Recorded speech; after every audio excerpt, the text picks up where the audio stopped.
and welcome. We'll be speaking with Scout Tufankjian today, photojournalist, photographer, journalist. These are different categories and you're in all of them.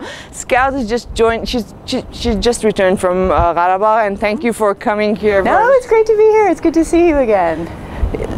Scout, what brings you here this time? So I actually just spent a week in Qarabağ photographing for Halo Trust, which handles all the demining of Qarabağ. They do this incredibly important work. You know, some communities of Qarabağ are littered with the detritus of the war. There are cluster bombs, there are munitions, and then there are still active minefields. So Halo Trust is doing this incredibly important work, demining Qarabağ, making it safe for people. Because right now, you know, kids going out to pick flowers for their parents will come upon a cluster bomb, and you know, kids, they're like, ooh, fun. Yes. Or there are, you know, farmers who can't farm all their land because there are anti-tank mines on it, or there are anti-personnel mines. And so Halo Trust is this organization that employs and trains local Qarabağ people to make their country safe. So it's a pretty incredible thing. And they brought me out there to kind of show the important work that they were doing. So we did everything from, we spent some time with the deminers, went home with them, saw what their lives were like, and saw how working for Halo Trust has improved their lives and affected their lives. We met with families who had been horribly, tragically affected by landmines and by cluster munitions, who had lost children, or children who had lost limbs. And then we saw some success stories about the school that was able to be built because they cleared a minefield, and kind of all of these amazing things that they're doing. This project has been going on for a while now, and how much longer before Qarabağ is completely mine-free? I actually don't know if I can fully answer that question, so let me try and answer it again. They are making an incredible amount of progress. I don't actually know the complete numbers because I am terrible at this sort of stuff, but they're getting very close to being able to make the communities of Qarabağ mine-free. As a visual story maker for you, is it easy to approach this subject? Well, it's such a compelling subject, and it's so important that that you know, what I've been trying to do is to kind of show the human element to this story. I mean, it's very easy to say this is a mine, and this is a, you know, this is an anti-tank mine, and this is a anti-personnel mine, and this is this other kind of anti-tank mine, and this is what a cluster munition looks like. But what I'm trying to do is to show the real human element, both for the deminers themselves, and show what their lives are like, and what they do, and how hard they work, and how professional they are, but also to show the actual stories of the people who are affected by this.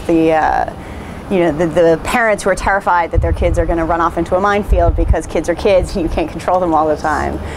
So trying to show also people who are already lost limbs or lives. Exactly. And so it's just an incredibly important story. So I was very kind of honored to be able to try and tell it.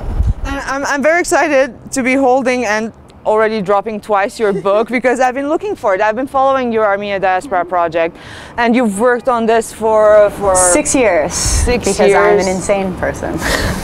And finally it's come together. What does it feel like to have this book? I don't know. With you know, I was worried that I was going to feel a little postpartum about it, if that makes any sense. But I think I'm quite proud of it. I think it's a nice object as a book, and I'm quite proud to have been able to, at least in some small way, tell the story of the survival of the Armenian people, and also to tell the story of the kind of the thread that ties us together across. You know, it's been 100 years since we were scattered across the world, and yet we are really, there are some differences, but we really are still one community. And so to kind of be able to tell that story through images. So is this book kind of the end of your project, or is there part two? Or yeah, I'm toying with the idea. You know, I joked that at the end of this project I would never photograph another Armenian. So like my father would show up and I'd be like, no, Armenian man, go away. Or if I have kids, I'd be like, get away, you tiny Armenians.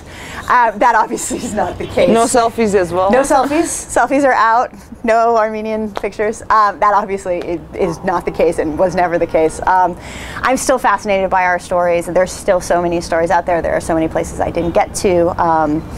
I don't know if it'll be a formal volume 2. I mean, it could be. This is a story that I could work on for the rest of my life, because our story is a global story. Our story is a stories are evolving, like what you shot in Syria, probably in the beginning of the project, not with the reality anymore. Yeah, no, I am grateful every day that Syria is one of the first places that I went with the project.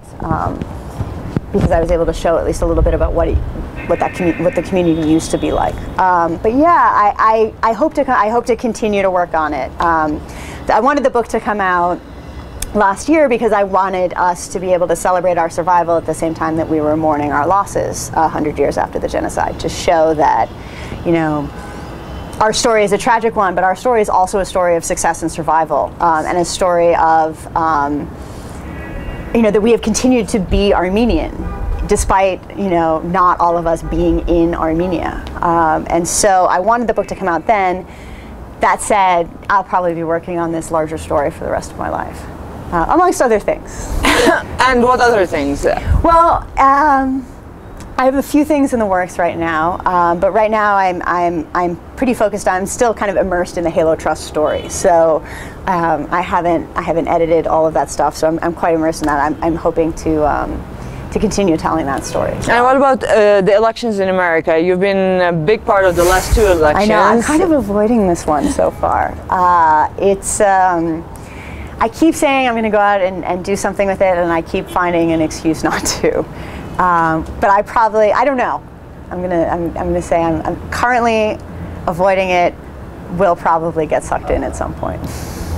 All right. Thank you. No, thank you. And have a good journey back. Yeah, thank you very much.